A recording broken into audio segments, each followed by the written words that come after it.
আল্লাহ নবী বলতেন যে কুকুর শৃগাল হয়ে যাবে, আল্লাহ নবী বলতেন যে সাপ ব্যাং হয়ে যাবে। এই কথা না বলে কেন বললেন যে বানর হবে, কেন বললেন যে শোর হবে? একটু আল্লাহ নবী বলছেন আমার জীবনে বড় ভয়, আমার উম্মত ইহুদি খ্রিস্টানদের সাথে মিশে যাবে সমান সমান, একেবারে ওরা যা করবে ওরাও তাই করবে। ডান হাতের বিঘত যেমন বাম হাতের সমান, আমার উম্মত অন্যায়ে মিশে যাবে ইহুদি খ্রিস্টানদের সাথে তেমন সমান সমান।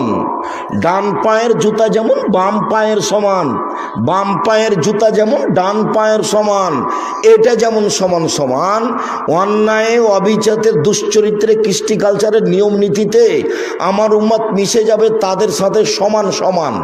এই কথা বলতে বলতে বলতে শেষ পর্যন্ত এভাবে বলছেন, ইহুদি খ্রিস্টান যদি মায়ের সাথে জেনা করে থাকে তো আমার উম্মত তো মায়ের সাথে জেনা করবে।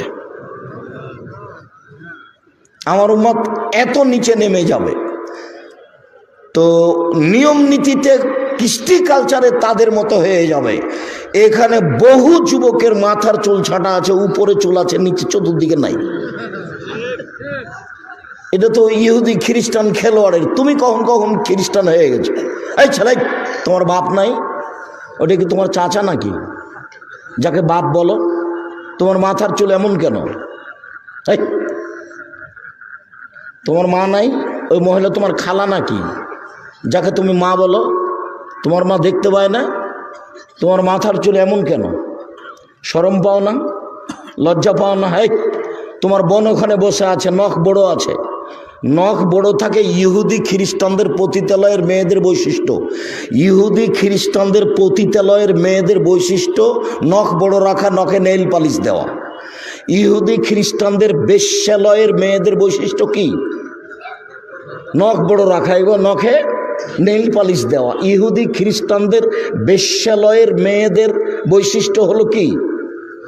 নখ বড় রাখা এবং নখে নেইল পালিশ দেওয়া। তো তোমার বোনের নখ বড় হয়ে আছে কেন? তোমার মা নাই? ও কি খালা নাকি? ও কি সৎমা? শরম পাও না? ওকে মা বলো কেন? ওকে খালা বলে ডাকবে, ওকে সৎমা বলে ডাকবে। আর শরম হয় না? মেয়ের নখ বড় কেন? মেয়ের নখে নেইল পালিশ কেন? জোর করে মুসলমান হতে চাও? আল্লাহর নবী দুঃখ করে বলেছেন আমার উম্মত মিশে যাবে ইহুদি খ্রিস্টানদের সাথে এমনভাবে, ডান হাতের বিঘত যেমন কি বাম হাতের সমান, ডান পায়ের জুতা যেমন বাম পায়ের সমান। ওরা যদি জেনা করে থাকে মায়ের সাথে, তো আমার উম্মত কি করবে? মায়ের সাথে জেনা